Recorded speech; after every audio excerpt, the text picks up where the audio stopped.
Assalamualaikum warahmatullahi wabarakatuh. Perkenalkan, nama saya Auran Aliza. Saya akan mempresentasikan PowerPoint yang saya buat.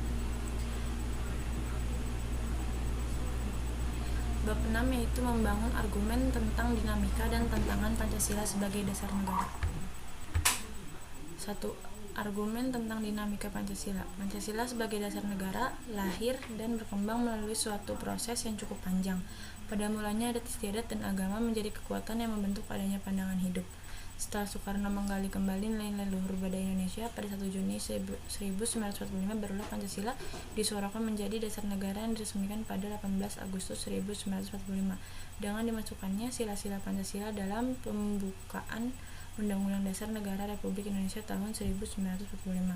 Pada saat berdirinya Negara Republik Indonesia yang ditandai dengan dibacakannya teks proklamasi, pada 17 Agustus 1945 bangsa Indonesia sepakat pengaturan kehidupan bermasyarakat, berbangsa dan bernegara berlandaskan Pancasila dan Undang-Undang 1945.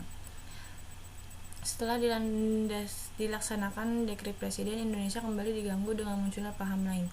Puncaknya itu adalah peristiwa pemberontakan G30 SPKI 1965. Peristiwa ini menjadi pemicu berakhirnya pemerintahan Presiden Soekarno yang digantikan oleh pemerintahan Presiden Soeharto. Pada masa pemerintahan Presiden Soeharto ditegaskan bahwa Pancasila sebagai dasar negara akan dilaksanakan secara murni dan konsekuen. Pada tahun 1998 muncul gerakan reformasi yang mengakibatkan Presiden Soeharto menyatakan berhenti dari jabatan presiden. Pada tahun 2004 sampai sekarang berkembang gerakan pada akademisi dan pemerhati serta pencinta Pancasila yang kembali menyuarakan Pancasila sebagai dasar negara melalui berbagai kegiatan seminar dan kongres.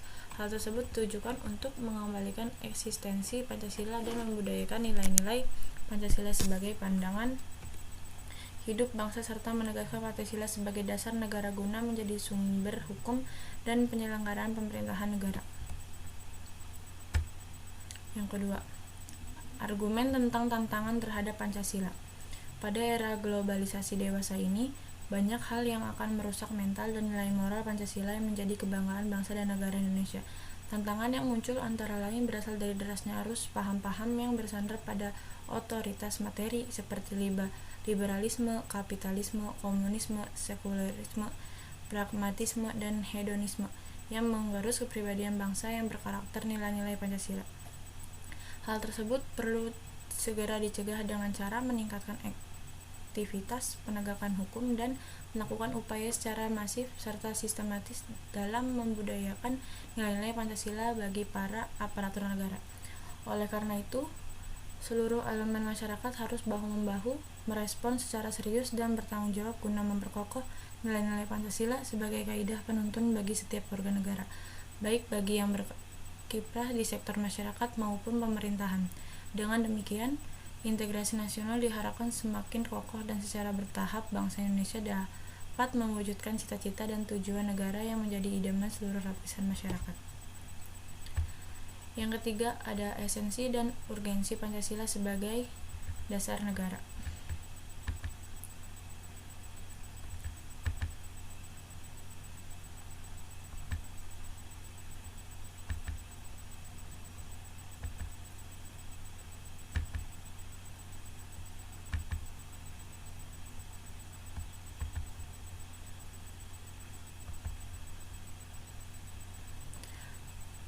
Mahfud MD menyatakan bahwa dari Pancasila dasar negara itulah lahir sekurang-kurangnya 4 kaidah penuntun dalam pembuatan politik hukum atau kebijakan negara lainnya, yaitu sebagai berikut.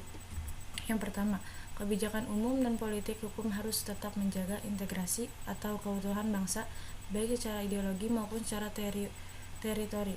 2. Kebijakan umum dan politik hukum haruslah didasarkan pada upaya membangun demokrasi, kedaulatan rakyat, dan demokrasi negara hukum sekaligus. 3. Kebijakan umum dan politik hukum haruslah didasarkan pada upaya membangun keadilan sosial bagi seluruh rakyat Indonesia.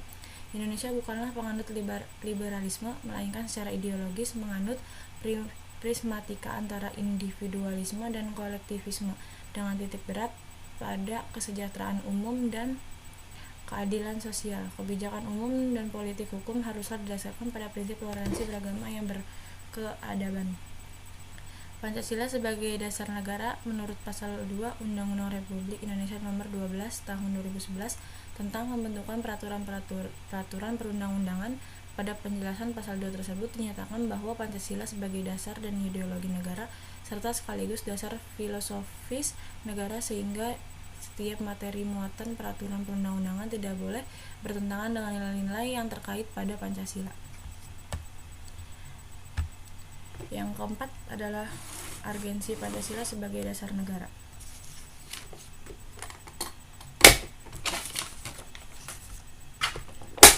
Untuk memahami urgensi Pancasila sebagai dasar negara dapat menggunakan dua pendekatan. Yang pertama yaitu institusional, kelembagaan, dan human resources, personal atau sumber daya manusia. Sementara pendekatan institusional yaitu membentuk dan menyelenggarakan negara yang bersumber pada nilai-nilai Pancasila, sehingga negara Indonesia memenuhi unsur-unsur sebagai negara modern yang menjamin terwujudnya tujuan negara atau terpenuhinya kepentingan nasional yang bermuara pada terwujudnya masyarakat adil dan makmur.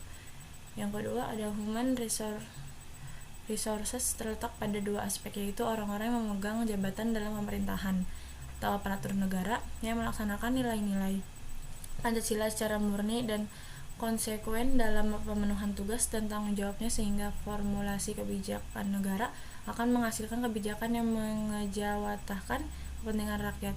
Demikian pula halnya pada tahap implementasi yang harus selalu memperhatikan prinsip-prinsip good governance, antara lain transparan, akuntabel, dan fairness, sehingga akan terhindar dari KKN, yaitu korupsi, kolusi, dan nepotisme.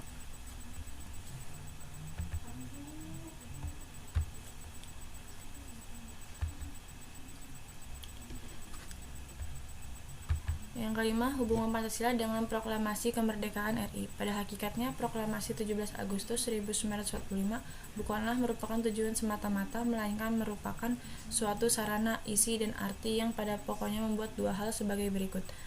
Pernyataan kemerdekaan bangsa Indonesia baik pada dirinya sendiri maupun terhadap dunia luar. Tindakan-tindakan yang segera harus diselenggarakan berhubungan dengan pernyataan kemerdekaan itu. Setelah proklamasi dibacakan pada 17 Agustus 1945, kemudian keesokan harinya, yaitu 18 Agustus 1945, yang disusun suatu naskah Undang-Undang Dasar yang di dalamnya memuat pembukuan.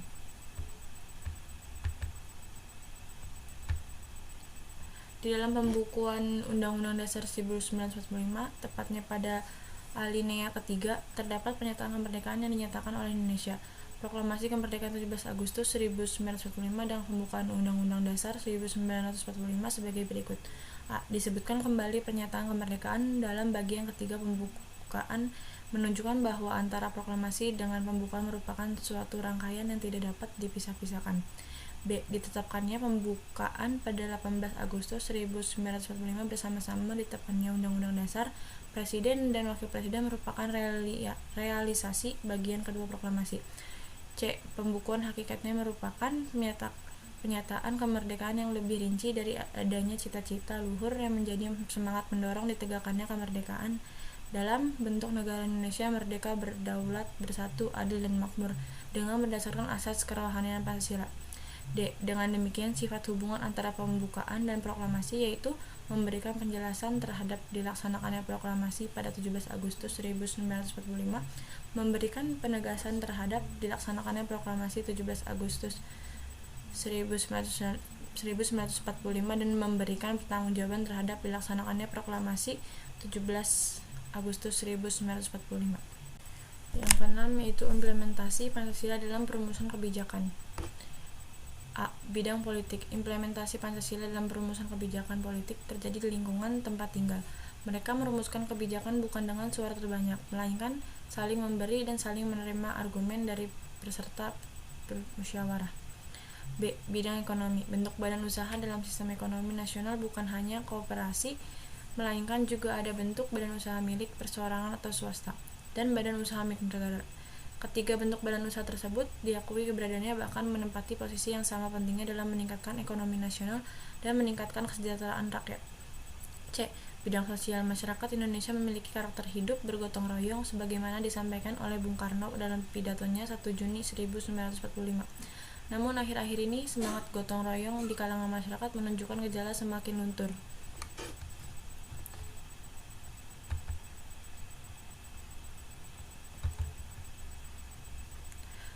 Bidang HAMKA berdasarkan ketentuan dalam pasal 27 ayat 3 Undang-Undang Dasar 1945 berbunyi, setiap warga negara berhak dan wajib ikut serta dalam upaya pembelaan negara.